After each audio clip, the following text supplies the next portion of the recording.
यहाँ है, तवे में आंच यहाँ है। बहुत बहुत कम बात बताऊंगा, बहुत ही कम बात, और आपको खुद ही एडजस्ट करनी है। लपटें कैसे खराब हो रही है।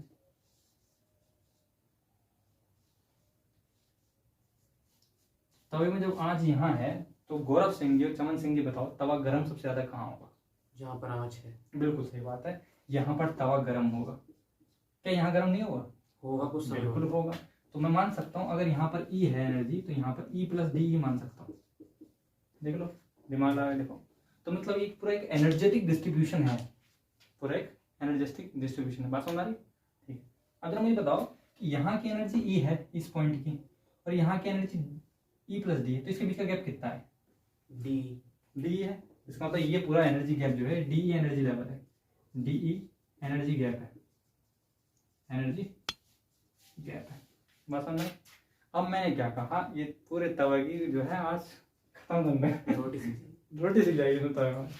अब मैंने क्या करा, ये औचित्य था हमारा, पॉपकॉर्न सेकना था। पॉपकॉर्न सेकने मैंने क्या करा कि मक्के की खीर के दाने ली और मैंने दाने को तवे में बिखेर दी। अब तवे को मैंने बिखेर दाने को, तो कुछ दाने यहाँ गिरे और कुछ दाने यहाँ गिरे, कुछ दाने यहाँ गिरे। तो मैंने देखा भाई दाने तो बिखर गए हैं, किसमें? E से E प्लस डी के बीच में, E से E प्लस डी के बीच में हमारे दाने बिखर गए। फिर वहां मैंने देखा कि एनर्जी स्टेट खींची पड़ी है, मतलब यहाँ पे धारियां खींच रखी है मैंने तवे में ही, और कहा है इसका नाम है first excited state, ground state, first excited state, third excited state, नाम लिख रखा। मेरी मेरी मर्जी कुछ भी कर सकता हूँ ना, तवा है और बात दिख भी रही है कि एनर्जी बढ़ रही है, आगे आगे आगे बढ़ रही नहीं बढ़ रही? घट रही है। और सॉरी घट रही है। 2 मिनट में मोमबत्ती उधर कर दूंगा, बात खत्म कर दूंगा तेरी ये मोमबत्ती से ज़्यादा हाई भी लगा दूंगा। तो ये स्टेट मैंने डिफाइन कर रखी। तो मैंने देखा भाई कि मक्के की खिले कुछ गिरी हैं यहाँ और कुछ गिरी हैं यहाँ। तो फाइनली मैंने देखा, मैंने बताया E से DE के बीच में 1 2 3 4 स्टेट हैं। तो मैं आपको ये बताना चाह रहा हूँ कि एनर्जी रेंज के बीच में स्टेट्स पॉसिबल होती हैं। ये बात मैंने पूरी कहानी में बताया आपको, एनर्जी रेंज के बीच में स्टेट पॉसिबल होती हैं कि इसके अंदर 4 स्टेट हैं, किसमें? E प्लस डी के बीच में, है ना। एनर्जी रेंज E से लेकर E प्लस डी के बीच में 4 स्टेट हैं जिसमें मक्के के लिए डिस्ट्रीब्यूटेड है, ठीक है। और यहाँ डेफिनेशन क्या है? Number of state in per unit energy range, एकांक एनर्जी रेंज में, यूनिट एनर्जी रेंज में जितनी स्टेट होती हैं उन्हें डेंसिटी ऑफ स्टेट कहते हैं, स्टेट डेंसिटी कहते हैं। जैसे हमने कहा एकांक आयतन में जितना मास होता है घनत्व कहते हैं, वैसे एकांक एनर्जी रेंज में जितनी स्टेट पॉसिबल होंगी, स्टेट किस होंगे? एनर्जी स्टेट होंगी, जितनी पॉसिबल होती है डेंसिटी ऑफ स्टेट कहते हैं। तो आई होप ये डेफिनेशन आपको याद रहेगी और मतलब भी समझ जाओगे क्या कहना चाह रहा हूँ डेंसिटी ऑफ स्टेट। तो अब बात किया जा रहा है कि डेंसिटी ऑफ स्टेट 36 तरह के क्वेश्चन बन सकते हैं, और ईश्वर की कृपा से क्वेश्चन आता है हर बार डेंसिटी ऑफ स्टेट, और वो चकमा दे जाता है। कैसे दिया था मैं आपको बताऊंगा कि आपके पास बुकलेट है, अभी देखना, आप रोज आओगे बुकलेट देख के। ये जो डेरिवेशन कर रहे हैं हम, इसका नाम क्या है बताओ एक बार? Number of phase cell, number of phase cell for non relativistic 3 dimensional particle, ये है पूरा number of phase cell for non relativistic 3 dimensional particle.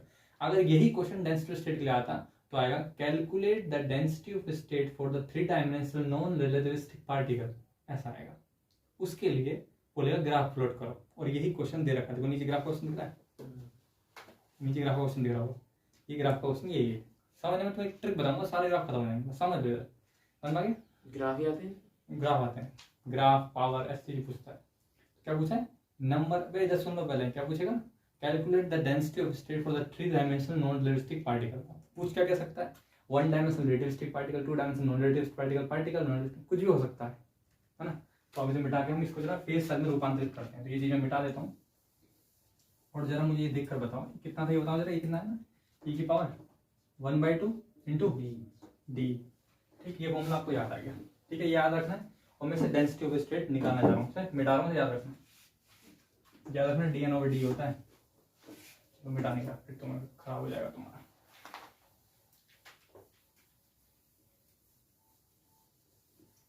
लिखेंगे, इसे मिटा देता हूँ, लिखेंगे। सो ओमेगा ई की वैल्यू कितनी है? Omega E equal to 4√2 pi V, याद बिल्कुल नहीं करना है, अपॉन h³ इंटू m की पावर 3/2 e की पावर 1/2 इंटू डी। तो यहाँ पे पता है डेंसिटी ऑफ स्टेट क्या होता है? डेंसिटी ऑफ स्टेट क्या होता है? D equal to D N over D. और हमें पता है, जो हमने क्यों प्रूफ करा है, हमें पता है ये नंबर ऑफ फेज सेल ही है, ये नंबर ऑफ फेज सेल ही है, तो मतलब ये एन है, ये क्या है, डी एन है वास्तव में। D N equal to 4√2 pi V upon H cube into M की पावर 3/2 इंटू ई की पावर 1/2 इंटू डी। अगर मैं ये बनाना चाहता हूँ, क्या करना पड़ेगा, डी से डिवाइड करें। हाँ, तो ये बनाना पड़ेगा M plus D N over D से भाग करें और डी से गुणा करें, तो ये डेंसिटी ऑफ स्टेट बन गया डी। ठीक, और ये equal to 4√2 pi V upon H cube into M की पावर 3/2 इंटू ई की पावर 1/2 इंटू डी। सही, इसकी मल्टीप्लाई में कर सकते हैं, M plus density of state into D equal to, ये फॉर्मूला होता कितना, 4√2 pi V upon H cube into M की पावर 3/2 इंटू ई की पावर 1/2 इंटू डी। ये फॉर्मूला उसमें लिखा हुआ है, उसमें लिखा है इस चीज को डेंसिटी ऑफ स्टेट कहते हैं। देखो लिखा है, जो भी लिखा हो ए पे जो भी सिंबल है उसमें लिखा होगा इस चीज को डेंसिटी ऑफ स्टेट कहते हैं। ठीक है, अब क्वेश्चन आता है कि किसी पार्टिकल के लिए डेंसिटी ऑफ स्टेट और एनर्जी रेंज के बीच में कर्व कैसा होगा। इसके ऊपर में डेंसिटी ऑफ स्टेट और ई के बीच का ग्राफ पूछ रहा है, तो आपको पता होना चाहिए किस पर डिपेंड कर रहा है। डेंसिटी ऑफ स्टेट हमें दिख रहा है साफ साफ, M plus density of state is proportional to E की पावर 1/2। यहाँ पे लिखेंगे for density of state, for density of state किस पर डिपेंड कर रहा है, ई की पावर 1/2 पे। सुनो किस पर डिपेंड कर रहा है, ई की पावर 1/2। बराबर, देखिए मुझे इसका ग्राफ बता दो कितना होगा, ये 1/2 ग्राफ, ये क्या है बताओ, बताओ। पैराबोला है। अच्छा, बिल्कुल सही बात, ये होगा पैराबोला। कैसा होगा, डी की डायरेक्शन। अभी देखते हैं कैसा होगा, मोस का डी की देखते हैं ऐसे। एम्प्लाइज हियर कितना है हमारे पास, क्या आया था, density of state is proportional to E की पावर ई की power 1/2, density of state is proportional to K E की पावर 1/2। स्क्वायर बोथ साइड करनी, डेंसिटी ऑफ स्टेट का square equal to K E, तो Y square equal to 4x E के power, E की तरफ graph खुलेगा, जिसकी पावर कम होती है उसकी तरफ मुंह खुलता है, तो पावर कम किसकी है, एनर्जी की, तो एनर्जी की तरफ मुंह खुलेगा। इतना ग्राफ भी रखा हुआ है एनर्जी और डेंसिटी ऑफ स्टेट के बीच में, वो पैराबोला ग्राफ हो जाएगा। बात समझ आ गई, ठीक। तो ये तरीका था डेंसिटी ऑफ स्टेट कैलकुलेट करने का। ठीक, अब बात करते हैं कि क्वेश्चन अलग अलग बन सकते हैं, जिस ग्राफ को तुम मैच करोगे अलग क्वेश्चन का है, इसलिए मैच ना करना। क्वेश्चन देख लो क्या लिखा हुआ इसमें, ठीक है। तो ये अगर आपको क्वेश्चन आता है तो पहली बात तो ये तो आपको पता होना चाहिए 3 डायमेंशन के पैराबोला आएगा, ठीक है। अब उस क्वेश्चन को देखने से पहले मैं तो एक ट्रिक बताता हूँ बारीक वाली, उस ट्रिक से आप सभी खत्म कर दोगे। मतलब हमें ओवरऑल क्या चाहिए, हमारा ओवरऑल रिलेशन चाहिए। ओवरऑल क्या चाहिए, ओवरऑल रिलेशन चाहिए, किसके बीच में, डेंसिटी ऑफ स्टेट और एनर्जी के बीच का रिलेशन चाहिए। अगर डेंसिटी ऑफ स्टेट और एनर्जी के बीच के रिलेशन की वो ट्रिक आपको पता है जो मैं बताने वाला हूँ, फिर तो आप क्वेश्चन कर जाओगे 1 सेकंड में, नहीं 3 सेकंड में। और अगर नहीं पता है तो बुकलेट में आपका सॉल्यूशन है हर चीज का। पहले फेज सेल निकालो, नंबर ऑफ फेज सेल निकालो, डेंसिटी का रिलेशन निकालो, फिर इसे रिलेशन पर चलेगा, फिर आप उसका ग्राफ खींचना, ठीक है। 4 मिनट खराब पाप है फिर तो, सुना उस क्वेश्चन को, डेंसिटी का क्वेश्चन को सुना ही पाप हो जाएगा, ठीक है। तो उस ट्रिक को हम ध्यान समझेंगे कि डेंसिटी ऑफ स्टेट और एनर्जी का रिलेशन कैसे निकालते हैं, ठीक है।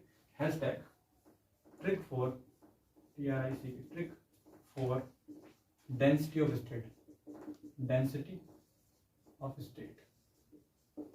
वो ट्रिक होती है D is proportional to E की power D upon S minus 1, where D dimension of particle, dimension of motion, dimension of motion, S is equal to 1 for relativistic particle, for relativistic particle, और S is equal to 2 for non-relativistic particle, relativistic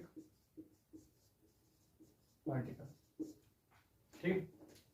बात सुनना है, जिसे याद ना रहे वो क्या याद रहेगा, नॉन रिलेटिविस्टिक में 2 अक्षर हैं, 1 और 1 2, रिलेटिविस्टिक नहीं कर सकते, ठीक है। ट्रिक आ गई। अब बात करते हैं वो पहला क्वेश्चन क्या था, या इस ट्रिक के जरिए हमने जो अभी क्वेश्चन किया वो कैसा आएगा। हैशटैग अभी क्वेश्चन क्या था, देखेंगे पहले समझो। अभी क्वेश्चन का नाम क्या था, अभी हमने क्या था, उस क्वेश्चन का नाम था number of phase cell density state for phase cell क्या था, नॉन रिलेटिविस्टिक, जो भी था नाम बताओ। नॉन रिलेटिविस्टिक कैसा, थ्री डायमेंशनल। तो लिखेंगे implies for non relativistic, non relativistic 3D particle, 3D particle. देखो भाई सही आ रहा नहीं आ रहा। D is equal to proportional to e की पावर नॉन रिलेटिविस्टिक डायमेंशन 3 है, नॉन रिलेटिविस्टिक दो अक्षर में 2 आएगा -1। गलत आ रहा है क्या, सही है, 2 एकम 2 आ गए ना, सही तो है। प्रोपोर्शनल टू e की पावर 2 एलसीएम आ गया, 3 minus 2 Ekam 2, 2 Ekam 2, proportional to e की पावर 3 में 2 गया 1, 1/2 और मैंने आपको दिखाया था 1/2 ही था। ठीक है, तो ये आपका एक तरीका रहा। अब बात आते हैं क्वेश्चन, देखो बुकलेट का क्या है और मुझे बताना क्वेश्चन क्या दे रखा है। लगभग मैं तुम्हें सारे क्वेश्चन आता हूँ, पेज नंबर क्या बताओ, पेज नंबर 108 108 क्वेश्चन नंबर। कुछ नहीं, प्रॉब्लम। हाँ ऐसे बता दो, प्रॉब्लम खाली प्रॉब्लम पढ़िए जरा, क्या कह रहा है। For a free electron, for a free electron, gas in 2 dimensions, free electron gas in, 2 तो dimensions, डी की वैल्यू 2 दे रखी है। the variation of the density. अच्छा of- गैस इलेक्ट्रॉन गैस दे रखी है ना, but the free electron gas in 2 dimension. अब मुझे बताओ कि इलेक्ट्रॉन क्या है, एक जो इलेक्ट्रॉन दे रखा है वो कैसा पार्टिकल है, relativistic non relativistic. General non relativistic है। इलेक्ट्रॉन अब सबसे पहली बात आपको दे गया सिस्टम में, इलेक्ट्रॉन स्पीड ऑफ लाइट से मूव करता है, ये बताओ। स्पीड ऑफ लाइट से जो पार्टिकल मूव करते हैं उन्हें कहा जाता है क्या, रिलेटिविस्टिक पार्टिकल। और कभी कभी सन से आए तो उसने खुद कहा इलेक्ट्रॉन गैस थ्योरी। जब गैस थ्योरी क्या कर रहा है, इसका मतलब क्या है, गैस से तुलना कर रहा है। जब गैस से तुलना कर रहा है नॉन रिलेटिविस्टिक पार्टिकल हो गए, तो इसका मतलब एस की वैल्यू कितनी हो गई, 2 हो गई। ठीक, डेंसिटी आगे पड़ी है। The variation of density of state as a function of energy. ठीक है, तो डेंसिटी का फॉर्मूला कितना होता है हमारा, डी, देखो इधर प्रोपोर्शनल टू ई की power D upon S minus 1। Proportional to E की पावर कितना है, 2/2 माइनस 1, 2 से 2 कट के 1 माइनस 1 0। प्रोपोर्शनल टू ई की पावर 0, ई की पावर 0 मतलब कांस्टेंट, और ये हो जाएगा डी ई जिसकी पावर 0 उसका मान 1, मतलब ये हो गया 1 एम्प्लाइज कांस्टेंट, कांस्टेंट।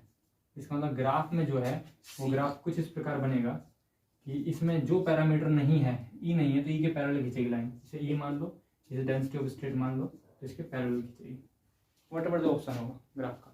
अगला क्वेश्चन पढ़ो, अगला क्वेश्चन क्या कह रहा है, पेज नंबर क्या है, 109.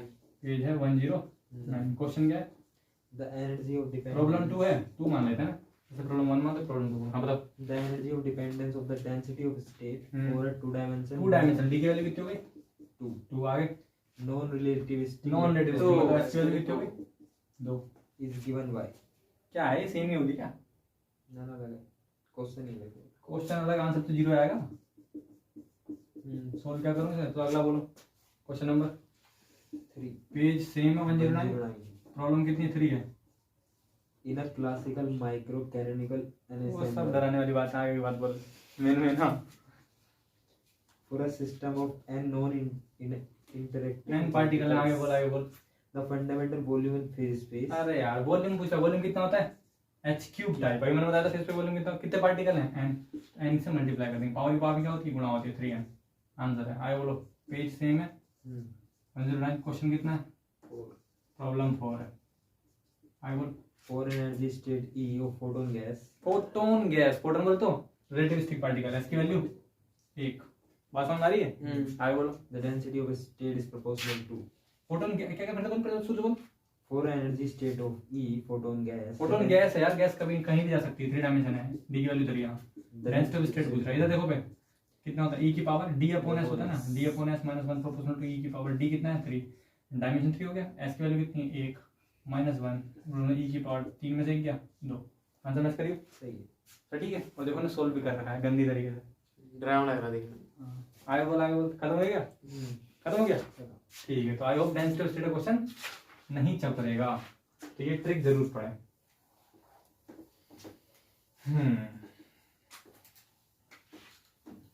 डेंसिटी ऑफ स्टेट तो समझ में आ गया जी।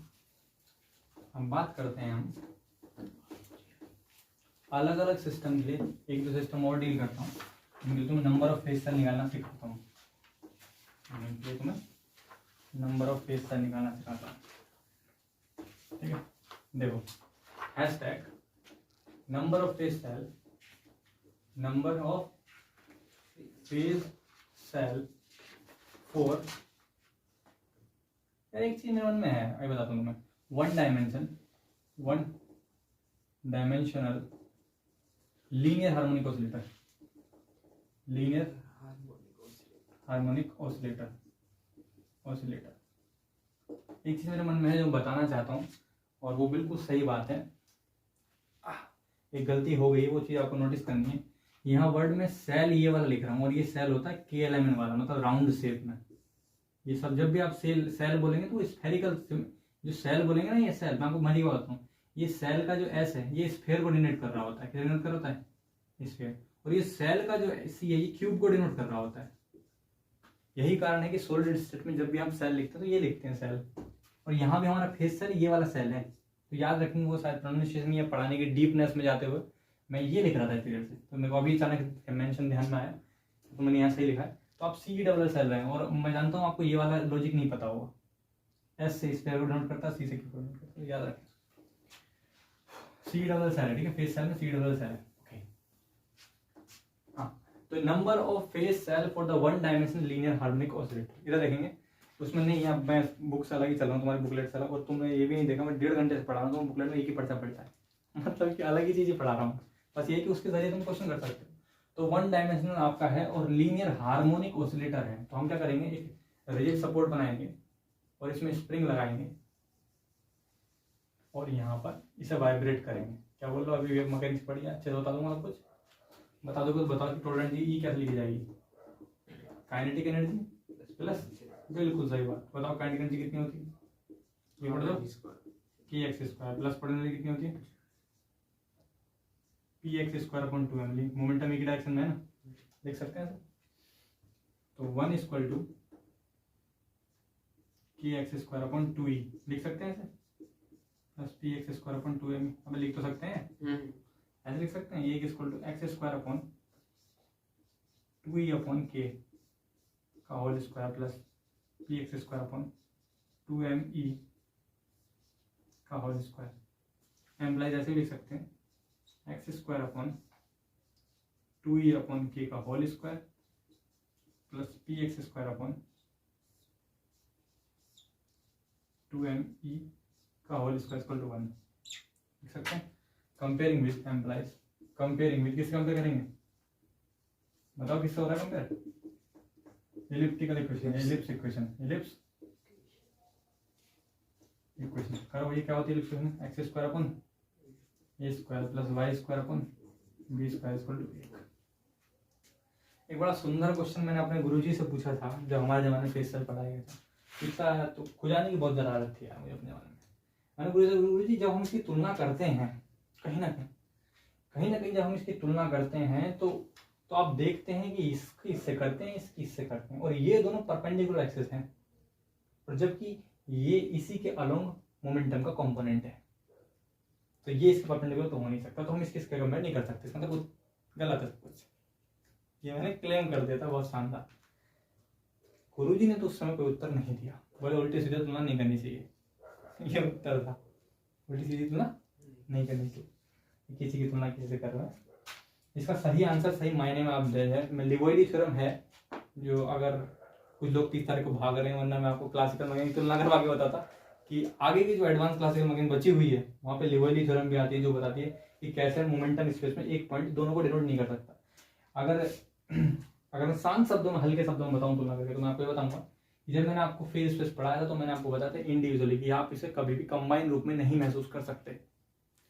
एक्स कोऑर्डिनेट को अलग मानेंगे, मोमेंटम कोऑर्डिनेट अलग प्लस करके टोटल को फेज स्पेस कहते हैं। फिर मैंने आपको बताया था अगर आप एक साथ लेके चलते हैं तो एक पॉइंट पर अगर पार्टिकल को डिनोट कर रहे हैं हम, तो उस पॉइंट पर ये भी बता पाएंगे उस पार्टिकल की पोजीशन क्या है और मोमेंटम भी क्या है, जो कि पॉसिबल नहीं, इसलिए उसे कंबाइन फॉर्म में फॉर्म ही नहीं कर सकते कंबाइन रूप से। जब कंबाइन रूप से नहीं मानेंगे तो वहीं पर हम बेसिक जब फंडामेंटल डेवलप कर रहे होते हैं तभी बोल देते हैं कि हम ये और ये इंडिपेंडेंटली हम लेके चलेंगे, समझ रहे हो, इंडिपेंडेंट क्वांटिटी लेके चलेंगे कार्टेशियन का और मोमेंटम का। तो अब तुलना करेंगे, बताओ ए की वैल्यू कितनी आई एम्प्लाइज? ए की वैल्यू कितनी आई? ए की वैल्यू आ गई √2e अपॉन के, √2e अपॉन के, एंड बी की वैल्यू कितनी आई? √2me।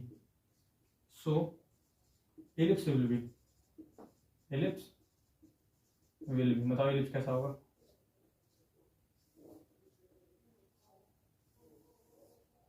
ठीक है, ये भी पूछ सकता है वन डायमेंशनल हार्मोनिक ऑसिलेटर जो फेस से स्पेस होता है किस शेप में होता है, किस शेप में होता है? इलिप्स किस शेप में होता है? ये एक्स कोऑर्डिनेट है, एक्स एक्स की दिशा में कितना कॉम्पोनेंट कटा था? √2e। यहाँ से तक की दूरी हो गई कितनी? √2e अपॉन, कोड आउट, और वाई फेस में कितना गया? √2m e। कैसा है? One dimensional. तो इसका एरिया निकाल सकते हो, बताओ इलिप्स का एरिया कितना होता है? पाई पक्का? चलो, so area of phase space, phase space का एरिया कितना होगा? ए इक्वल टू कितना जाएगा? पाई ए भी होता है, ए इक्वल टू पाई ए की वैल्यू कितनी? √2e अपॉन के इंटू √2m e। कुछ कॉमन आ रहा है क्या? ए इक्वल टू ई की इससे गुणा करिए, √2 और ये पाई √d के √d से गुणा करिए, ई भी बाहर आ गया, √m अपॉन। ऐसा लिख सकते हैं इसे, A equal to P into 2 pi √m upon K. और हमें पता है टाइम पीरियड कितना होता है? e equal to 2 pi √m upon k होता है। इसकी वैल्यू टी रख दी, एम्प्लाइज ई इंटू टी। समझ आ गई? ठीक, इसे मिटाते हैं।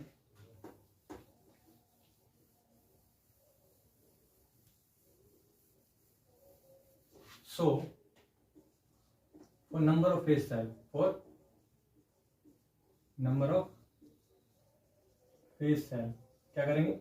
डिवाइड करेंगे। इसे पाई मान लो, पाई ई। पूरे एरिया को, जो एरिया था उसे किससे डिवाइड करेंगे? किससे?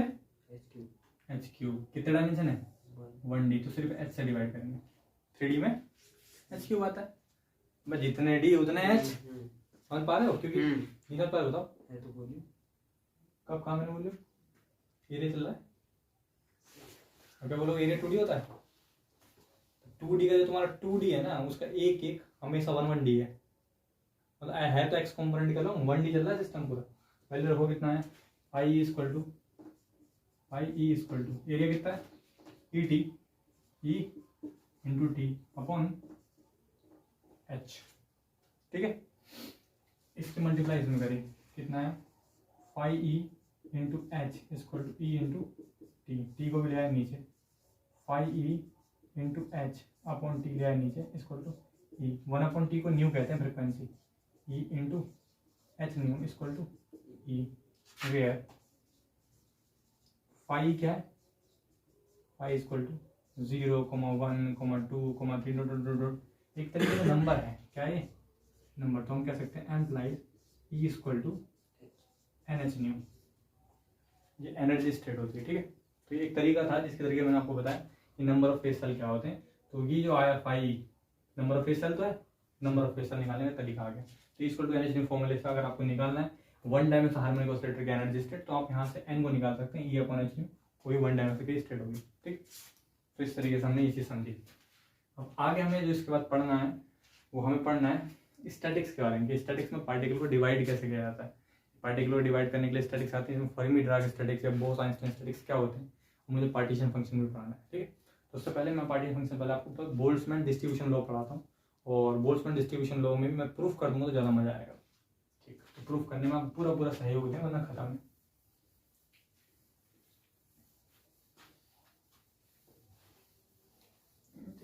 पहले एंट्रोपी रिलेशन बात हो ना,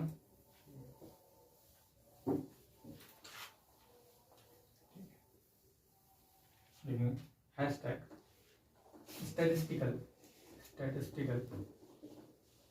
view for entropy, as we know, बहुत सिंपल प्रूफ है। as we know the system containing many particles which moves randomly. This randomness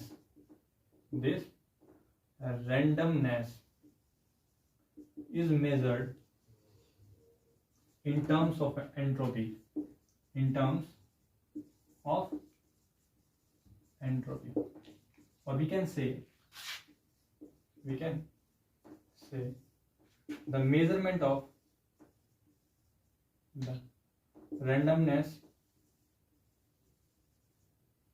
is represented by entropy. ठीक, स्टार आगे लिखेंगे entropy is the function of thermodynamic probability, thermodynamic probability. क्यों आया है? मैंने आपको बताया था कि पार्टिकल को जितनी तरीके से डिस्ट्रीब्यूट करेंगे, अभी मैंने थोड़ी देर पहले आपको मैथमेटिकल एग्जांपल दिया था कि अगर 2 बॉक्स हैं, 3 पार्टिकल हैं, डिस्ट्रीब्यूट कराया जाता है तो पहले में 2, दूसरे में 3, तीसरे में 3, तो इस प्रकार डिस्ट्रीब्यूशन हमें मिल गया। उसमें रैंडमनेस जितनी बढ़ेगी तो एंट्रोपी बढ़ेगी, क्योंकि एंट्रोपी किसे कहते हैं? रैंडमनेस को कहते हैं। तो इसका मतलब क्या कह सकता हूँ कि एंट्रोपी जो फंक्शन है किसका? थर्मल प्रोबेबिलिटी का। कैसे लिख सकता हूँ मैं? S equal to function of thermal probability लिख सकता हूँ। ठीक, अगर स्टेट 1 के लिए लिखनी है तो S1 equal to F into omega 1, और S2 के लिखना है तो कितना है? F into omega 2। So total entropy of the system, total entropy कितनी होगी? S equal to S1 plus S2, S1 plus S2, इसको लिखेंगे टोटल को omega 1 omega 2 equal to F omega 1 plus F omega 2, equation first. समझ आ गया? Differentiating इसे मिटाएंगे।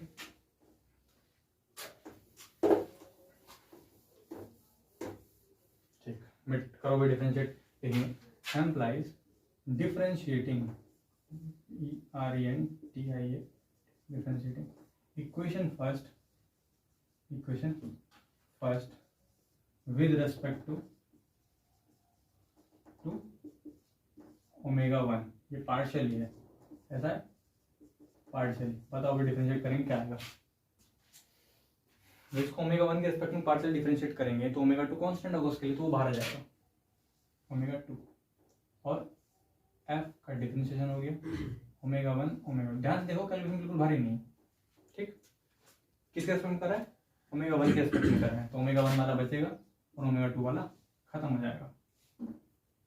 कोई दिक्कत? ठीक, again differentiating partially, differentiating differentiating partially with respect to omega 2। ठीक है, ठीक, पार्शियली इक्वेशन डिफरेंशिएटिंग क्या लिखा मैंने? Again differentiating partially equation first with respect to omega 2। करो भाई कितना आएगा? अब ओमेगा 2 के रेस्पेक्ट में कर रहे हैं तो ओमेगा 1 बाहर आ जाएगा, ओमेगा 1 को बाहर लाओ, एफ डैश ओमेगा 1 ओमेगा 2 कितना आएगा यहाँ पे? F dash omega 2। ठीक, इसको कहेंगे इक्वेशन 2, इक्वेशन 3। बहुत ही ध्यान समझें क्योंकि ये आते हैं 3 नंबर में BSc में। डिवाइड करेंगे, dividing equation 1 by equation 2, equation 2 divide करो कितना आएगा? Omega 2 F dash omega 1 omega 2 upon omega 1 F dash omega 1 omega 2 equal to F dash omega 1 upon F dash omega 2। इससे कैंसिल हो गई, मिटाओ भाई।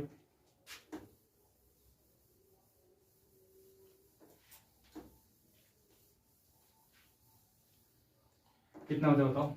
Employees omega 2 upon omega 1 equal to F dash omega 1 upon F dash omega 2। Multiply करो, इससे कितना आएगा? Implies omega 2 F dash omega 2 बराबर ओमेगा 1, इसकी मल्टीप्लाइजेशन करो एफ डैश ओमेगा 1। ये बराबर है तो इसको कांस्टेंट के इक्वल कर लेंगे, ये हमने मान लिया। कांस्टेंट के इक्वल कर लेंगे के यानी लेट मान लिया, तो लिख सकते हैं हम implies omega into F omega equal to k equal है, कोई दिक्कत? ठीक, इसको इसके नीचे लाएंगे, कितना हो, ये एफ डैश है, देखो 1 2 चेंज करेंगे एफ डैश तो रहेगा, implies F dash omega equal to K upon omega, integrating both side, integrating both sides, कितना है बताओ, एफ ओमेगा इक्वल टू के, इसका कितना होगा, लोग ओमेगा एल एन ओमेगा, चलो लोग ओमेगा लिख दे रहा हूँ, लोग ओमेगा, ठीक है। इस चीज को मैं शुरू में कुछ माना था, एम्प्लाइज इसे एस माना था, एस इक्वल टू के लोग ओमेगा, ओमेगा वेयर के is Boltzmann constant, Boltzmann constant. तो आई होप आपको ये डेरिवेशन समझ में आया हो कि कहाँ से है, बहुत इंपॉर्टेंट डेरिवेशन है, बहुत ही फेमस। अगर आपको कभी भी स्टैटिक्स और फिजिक्स में कुछ पूछा जा रहा है तो आपको पहला रिलेशन ये पूछा जाएगा कि आपने एंट्रोपी का स्टैटिस्टिकल फॉर्मूला पढ़ा है, इसे बोल्ट्जमैन एंट्रोपी रिलेशन भी कहते हैं, this is also known as Boltzmann entropy relation, लिख दे रहा हूँ मैं।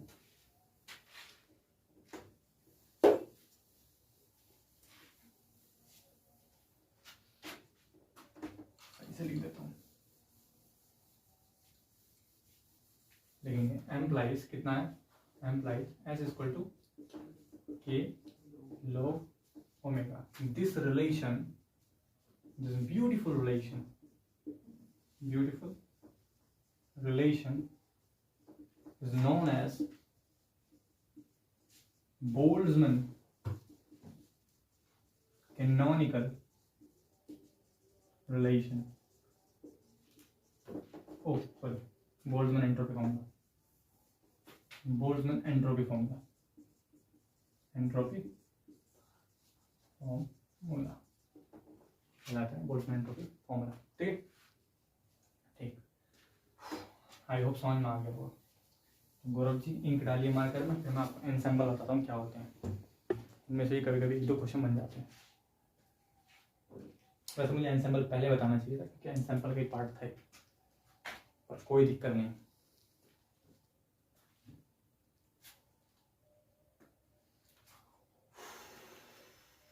तुम कितने बजे कब निकलोगे वो मैंने डेट क्लियर करते लोग मतलब जो वीडियो देखेंगे उन्हें पता चल जाएगा ना तुम भागने वाले हो इधर से बाकी रोमांचन हो जाएगा और जूम कर दिया, वो एक तारीख है ना। चलो एंसेम्बल पढ़ते हैं।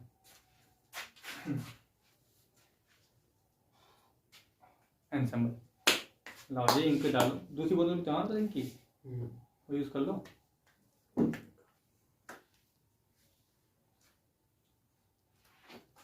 एनसेम्बल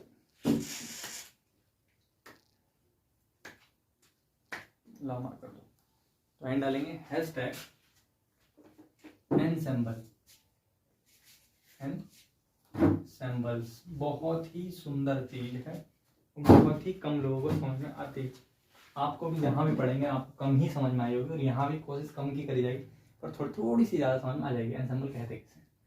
तो एनसेम्बल जो होता है वो कलेक्शन ऑफ सिस्टम होता है। सबसे पहली बात तो याद रखेंगे, कलेक्शन ऑफ सिस्टम कई तरीकों से कर सकते हैं, बना सकते हैं। जो कुछ नियमों का पालन करेगा वो कलेक्शन ऑफ सिस्टम एनसेम्बल कहलाएगा। जैसे कि उदाहरण के लिए कुछ लोगों का समूह है जो कि राजनीतिक नियमों का पालन करता है, ठीक है। अगर उनकी विचारधारा बीजेपी से मिलती होगी तो कहेंगे वो बीजेपी के सदस्य हैं, कांग्रेस से मिलती होगी तो कहेंगे कांग्रेस के सदस्य हैं, बाकी बीएसपी भी होती है कोई चीज उसके सदस्य हैं। तो इसका मतलब आजाद पार्टी है, आजाद पार्टी थी बीजेपी बीएसपी व्हाटएवर, क्या बोले जे और एस के अंदर कोई जमीन आसमान तो नहीं लिखा है, जैसे जमीन ऐसे आसमान तो कहने का मतलब था जो इंसानों का जो कलेक्शन है, ये कलेक्शन जो नियमों का पालन करेगा तो ये बीजेपी कांग्रेस या बीएसपी कहलाएगा। उसी प्रकार सिस्टम्स का कलेक्शन होता है, कुछ सिस्टम का कलेक्शन कुछ डेफिनेट नियमों का पालन करेंगे तो वो एनसेम्बल कराएंगे। वो नियम क्या होने चाहिए? वो नियम होने चाहिए कि दिए गए सिस्टम जो होने चाहिए वो माइक्रोस्कोपिकली आइडेंटिकल होना चाहिए, आइडेंटिकल, बट मैक्रोस्कोपिकली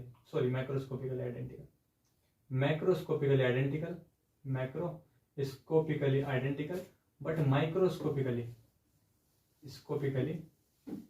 डिफरेंट होने चाहिए। क्या होना चाहिए? डिफरेंट हो जाते हैं। उन सिस्टम के कलेक्शन को एनसेम्बल कहा जाएगा। किसमें? मैक्रोस्कोपिकली आइडेंटिकल और माइक्रोस्कोपिकली डिफरेंट होने चाहिए तो उन्हें एनसेम्बल कहा जाएगा। बिल्कुल सही बात है, आपको एनसेम्बल समझ में आ गई। जो मैथमेटिकल थ्योरी है वो तो आपके तोते उड़ा देगी, क्योंकि वो फेज स्पेस डायग्राम से आ जाता है। फेज स्पेस डायग्राम तो कैसे कह सकते हैं कि वो ज्यादा टिपिकल हो जाएगा कि उसमें क्या किया गया, मैथमेटिकली जो डिजाइन किया गया, माना गया है कि जो फेज ट्रैजेक्टरी होगी किसी पार्टिकल की, अलग अलग टाइम पर अलग अलग फेज ट्रैजेक्टरी होगी। अगर टाइम को फ्रीज कर दिया जाए तो सारी फेज ट्रैजेक्टरी एक पॉइंट पर समाहित हो जाएंगी। उन वैसे ही 5-6 पॉइंट हम प्लॉट करेंगे जो अलग अलग सिस्टम को डिनोट करेंगे, और उन सिस्टम पॉइंटों का कलेक्शन जो कहलाएगा वो कहलाएगा एनसेम्बल। ये थ्योरी आपके बुक में लिखी हुई है। तो जो मैं बता रहा हूँ वो तो बेकार थ्योरी है, मतलब थ्योरी रियल वो अच्छी है लेकिन वो टिपिकल पड़ जाएगी। तो आप हल्की थ्योरी है, ग्राफिकल और मैथमेटिकल ज्यादा टिपिकल पड़ जाएगा। उसमें ये बताया गया, मैंने बताया कि फेज ट्रैजेक्टरी लेंगे और टाइम फ्रीज करते हुए सारी फेज ट्रैजेक्टरी को एक पॉइंट पर लाते हुए मानेंगे कि उन पॉइंट को कलेक्शन को एनसेम्बल कहा गया है। और मैंने आपको क्या बताया कि वो सिस्टम, उन सिस्टम का कलेक्शन जो मैक्रोस्कोपिकली आइडेंटिकल हो और माइक्रोस्कोपिकली डिफरेंट हो। ठीक, और जूम करते हैं और हल्का करते हैं डेफिनेशन को। मैक्रो माने बड़ा, बड़ा मतलब बाहर से देखने पर। कहां से? बाहर से देखने पर। और माइक्रो माने अंदर जाना पड़ेगा, छोटा। तो छोटा मतलब अंदर से देखने पर, अंदर से देखने पर। तो ऐसे सिस्टम का कलेक्शन जो बाहर से देखने पर एक जैसे लगे और अंदर से देखने पर अलग अलग दिखाई दे, क्या कहलाएंगे? एनसेम्बल कहलाते हैं। और थोड़ा जूम आउट करते हुए एक एग्जांपल देता हूं, और आपको ये लास्ट एग्जांपल होगा जो पूरा ही बता देगा आपको अच्छे से। मान लीजिए एक कमरा है ये, और इस कमरे में आपकी 4 दीवारें हैं और एक छत है। नॉर्मली यही होता है, इस कमरे में 4 दीवारें हैं, एक छत है। बिल्कुल सही बात है। तो छत तो लिंटर कहलाती है, तो हमने उसे छोड़ दिया क्योंकि उसके अंदर जो है वो लगे रहते हैं, क्या कहते हैं इसे? सरिये और मसाला लगा रहता है। नीचे फर्श में भी ऐसी कुछ आइटम मार्बल वार्बल लगा रहता है। छोड़ो, ईंटें कहाँ लगी होती हैं? ईंटें लगी होती हैं दीवारों के अंदर। तो दीवारों के अंदर ईंटें लगी हुई थी, तो ईंटें जब दीवारें बनाई गई थी तो दीवार को बनाते समय अलग अलग तरीके की ईंटें यूज की गई। मान लीजिए जो अलग तरीके यूज गई, तो यहाँ पे जो ईंटें लगी हुई हैं, एक ईंट भारत की है, एक ईंट इंडिया, भारत मतलब कंपनी का नाम है, उसमें लिखा था भारत, इंडिया, नील कमल, कमल, और ये हो गया भारत का बी, और इंडिया का आई, और कमल का के। ठीक है, ऐसे ऐसे अलग अलग ईंटें लगी हुई है डिजाइन से, और उस पर प्लास्टर करा हुआ है। तो दूर से हमें बोलेंगे यार इस कमरे में 4 दीवारें हैं, तो 4 दीवारों का जो सिस्टम है, ये दीवारों का जो सिस्टम है, दीवारों का जो सिस्टम है, दीवारों का जो सिस्टम है, जो सिस्टम है वो मैक्रोस्कोपिकली सेम है देखने पर, मैक्रोस्कोपिकली सेम है। लेकिन माइक्रो लेवल पर हम जो जाएंगे तो देखेंगे कि भाई इस दीवार में ये ईंट जो लगी है भारत वाली पहले नंबर पर लगी है, लेकिन दूसरी दीवार में पहले नंबर पर इंडिया की ईंट लगी है। यहाँ पर इंडिया की लगी है तो यहाँ पर नीलकमल की लगी है। इसका मतलब माइक्रो लेवल पर देखने पर हमें क्या होंगे? अलग अलग दिखाई देंगे। तो वो क्या कहलाएंगे? वो एनएसएस सिस्टम को कहा जाता है एनसेम्बल। तो ये होगा माइक्रोस्कोपिकली देखें तो डिफरेंट है, माइक्रोस्कोपिकली डिफरेंट होते हैं, उन्हें कहा जाता है एनसेम्बल। बात समझ आ गई? इसको डिफाइन कैसे, यहाँ थोड़ी लिखता हूँ थोड़ी सी। The collection of system implies the collection of system, the collection of system which are microscopically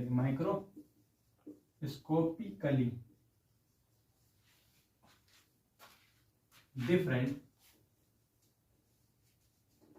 but macroscopically similar या identical या similar, ठीक है, is called ensemble.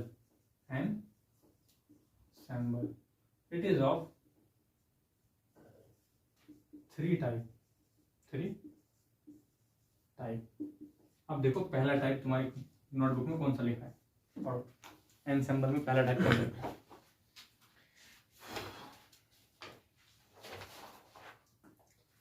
Micro canonical. पहला टाइप हो गया micro canonical ensemble, micro canonical ensemble.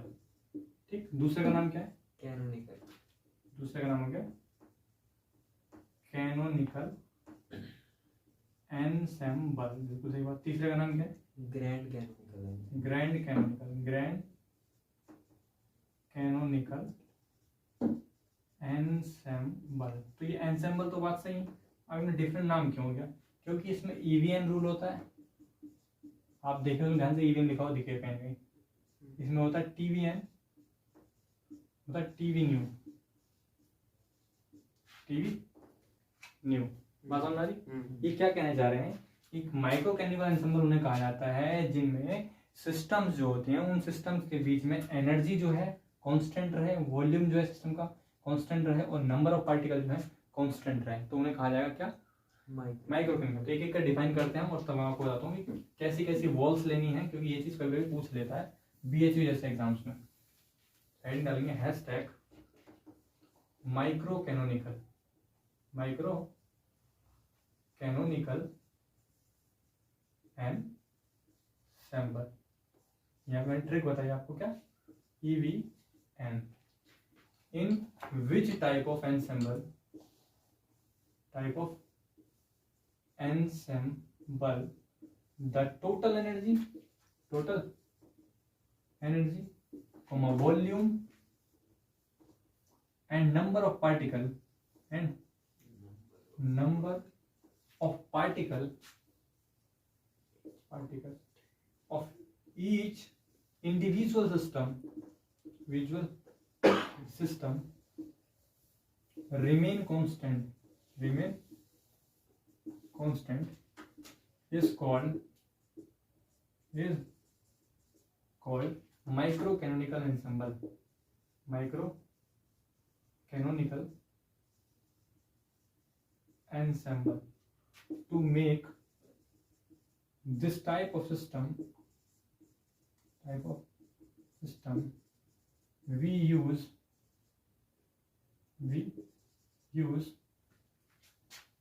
दूसरा क्या? Canonical, याद रखना नाम। we use, अब मान लो ये सिस्टम था, we use। अब मैंने क्या कहा है माइक्रो कैनोनिकल सिस्टम के बारे में, क्या कहा? ध्यान देखो, टू माने टू मेक, बनाने के लिए, दिस टाइप ऑफ सिस्टम, ऐसे सिस्टम को वी यूज, हम प्रयोग में लाते हैं। मान लीजिए ये सिस्टम था जो कि क्या है, जो कि माइक्रो कैनोनिकल है, तो इसके अंदर डिब्बा बना दो जो देखने में एक जैसे लगे।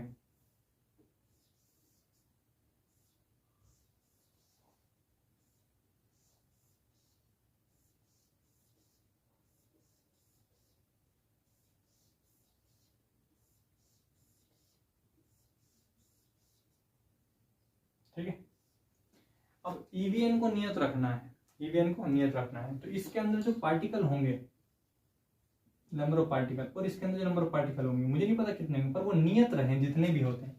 ठीक है, तो इसके अंदर 20 पार्टिकल हैं, उसके अंदर 30 पार्टिकल, तो इसके 30 ही रहे, इसके 20 ही रहे। इसका एक ही तरीका है कि पार्टिकल इसमें से छिद्रित होकर पार ना निकले और इसका पार्टिकल इधर ना है। इसका मतलब नंबर ऑफ पार्टिकल कांस्टेंट करने के लिए we use impermeable wall, impermeable. समझ? नंबर 2, ये चीज जो है, जो ये आयतन है इसका, मतलब जो स्पेस में डायग्राम में जो बना हुआ है, ये छोटा बड़ा ना होता हो यूनिट सेल, मतलब समझ रहे हो? इसके अंदर जो जो जो सिस्टम है वो सिस्टम छोटा बड़ा ना होता हो। जब छोटा बड़ा नहीं होगा तो वो उसका आयतन नियत रहेगा।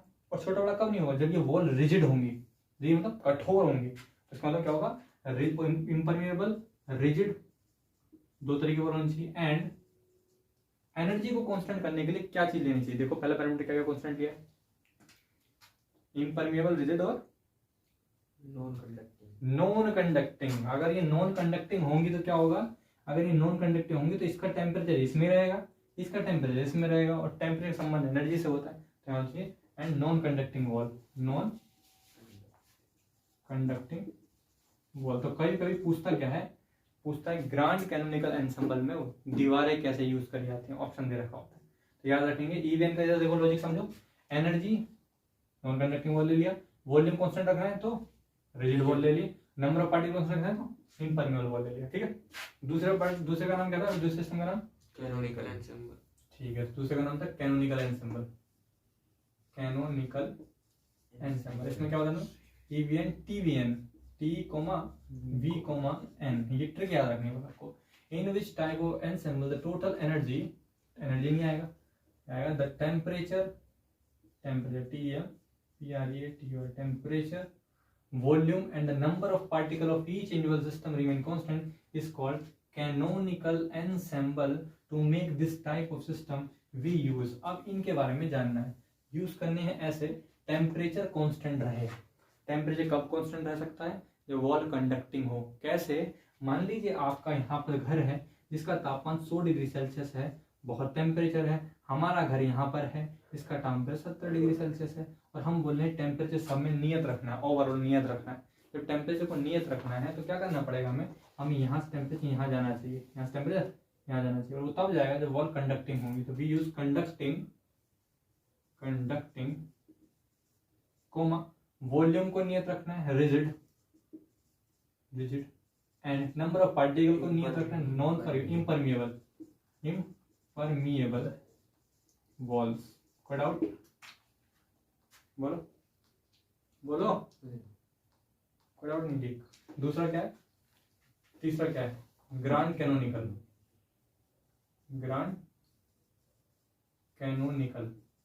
एनसेम्बल में क्या होता है? TV mu. तो इसमें क्या क्या चीज रखनी है हमें? In which type of ensemble the temperature, volume and chemical potential CHEMICL chemical potential potential of each individual system remain constant is called grand canonical ensemble. To make this such type of system we use, अब हमें यही चीजें नियत करनी है। कौन कौन सी चीजें नियत करनी है बताओ? टेम्परेचर के लिए करना पड़ेगा कंडक्टिंग वॉल, और रिजिड भी होना चाहिए, और म्यू के लिए क्या करना पड़ेगा? हम चाहते हैं केमिकल पोटेंशियल जो है नियत है। अगर इसका केमिकल पोटेंशियल इसकी केमिकल पोटेंशियल का नियत करना पड़ेगा, तो वॉल्स को मेरे हिसाब से परमिएबल करना चाहिए। थर्ड ऑप्शन में देखो क्या क्या चीज ली गई है।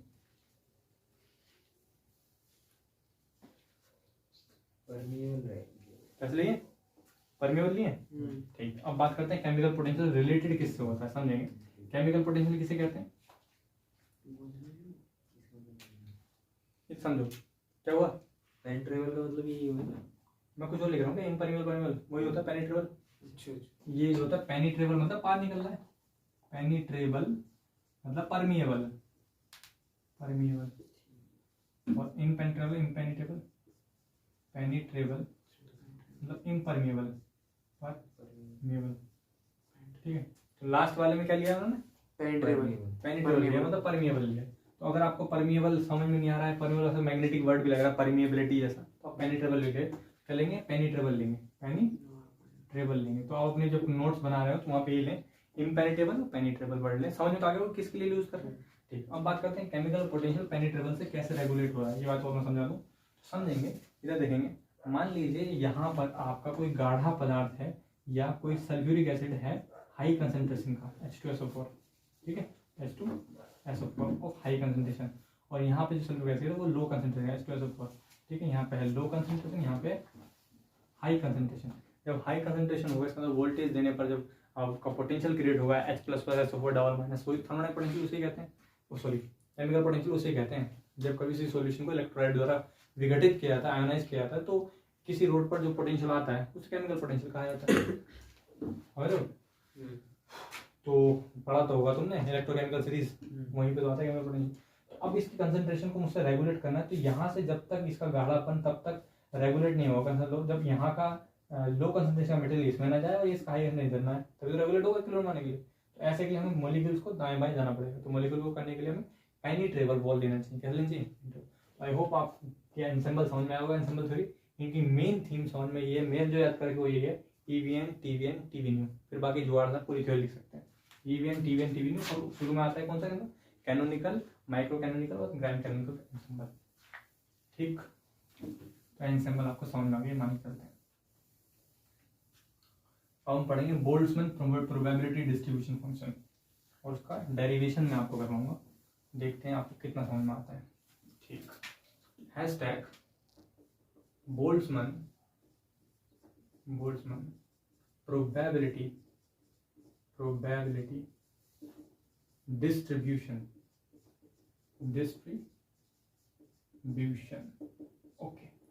बोल्ट्जमैन प्रोबेबिलिटी डिस्ट्रीब्यूशन ये बताता है अगर ये एनर्जी स्टेट्स हैं, अगर ये एनर्जी स्टेट्स हैं, ठीक बात समझ आ रही?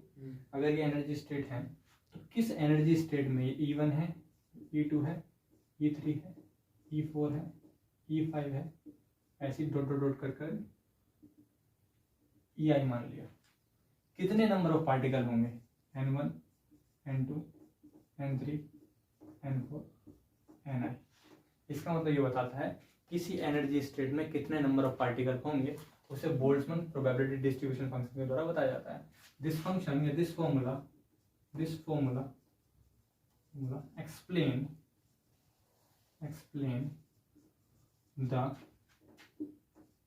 the number of particle in nth energy state किसी nth एनर्जी स्टेट में नंबर ऑफ पार्टिकल को बताता है। इसको ड्राइव करने का तरीका क्या है? Hashtag derivation. देखो डेरिवेशन का क्या है। मान लीजिए आपके पास कोई स्टेट है, सिस्टम है, ठीक है। इस सिस्टम की एनर्जी जो है E मान ली, EI, और इसकी एनर्जी मान ली EI डैश। क्या मानी इसकी एनर्जी? मैंने EI मानी, इसकी एनर्जी कितनी मानी? EI dash. Let me check the energy. अगर जो डेरिवेशन है वो आगे जाके गड़बड़ कर जाएगा, और ये डेरिवेशन थोड़ा बड़ा है, एनर्जी चेक कर लेंगे, सिंबल कर लेंगे।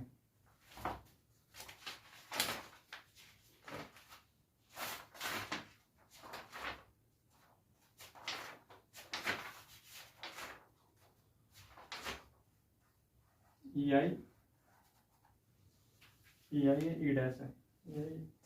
इसमें सिस्टम की एनर्जी EI है और इसकी तरह की E डैश, किधर की E डैश है, ठीक है। देखते हैं मतलब कितना है। तो मानेंगे टोटल एनर्जी जो है E स्टार है। Let the total energy is E star. कैसे लिख सकते हैं? एम्प्लाइज E स्टार को लिख सकते हैं, क्या लिख सकते हैं? EI plus E dash. क्या लिख सकते हैं? EI प्लस EI डैश, इसको E डैश माना है, ठीक।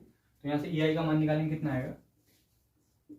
E star minus E dash equal to EI implies EI equal to E star minus E dash in terms of macrostate या thermodynamic probability. कैसे लिखेंगे? सिर्फ ओमेगा लिखना है, omega EI equal to omega E star minus E dash. इतना समझ आई? Normal calculation है, तो समझ आई। लोग लेंगे और बताएंगे लोग लेने के बाद क्या आता है।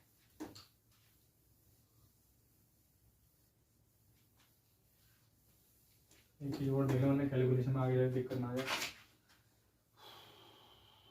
क्या है यहाँ पे? E डैश है, अपने पास क्या है? EI है।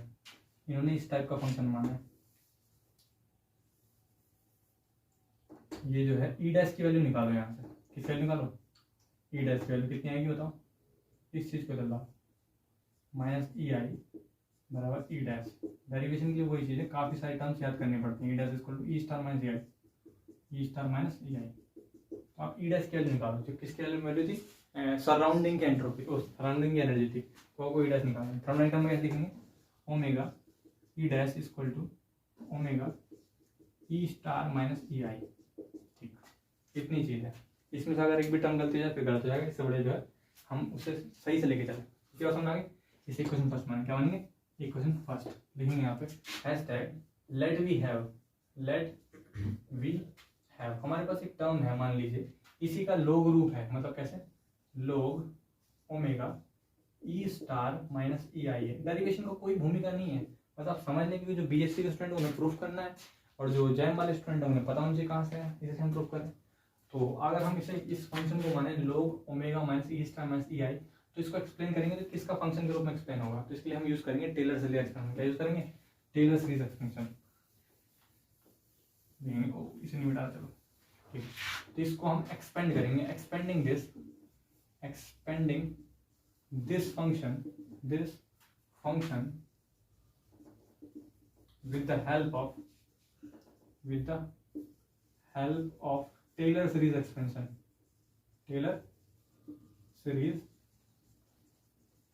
बताओ टेलर सीरीज एक्सपेंशन क्या होता है? समझ नहीं। fx plus h is equal to fx plus x, sorry h del f over del x plus h square by factorial 2 del 2f over del x2 plus dot dot dot। I think ये होता है। पढ़ा नहीं पढ़ा? पढ़ा तो है, याद नहीं आ रहा। कोई बात नहीं। कंपेयर करेंगे इस चीज की इस चीज से, ये होता है कंपेयर करेंगे इस चीज की इस चीज से, और एक्सपेंड सही से करना। करो कितना आएगा? log ओमेगा ई स्टार माइनस ई आई। जो जनरल मैथमेटिक्स है उसमें गलती नहीं हो सकती। गलती नहीं होती कि माना क्या है, किसी को कुछ मानना ई डैश निकाल दें, ठीक है। करो भैया, एफ ये है, एक्स प्लस एच ये दोनों है, तो पहला आना चाहिए एफ एक्स। क्या आएगा?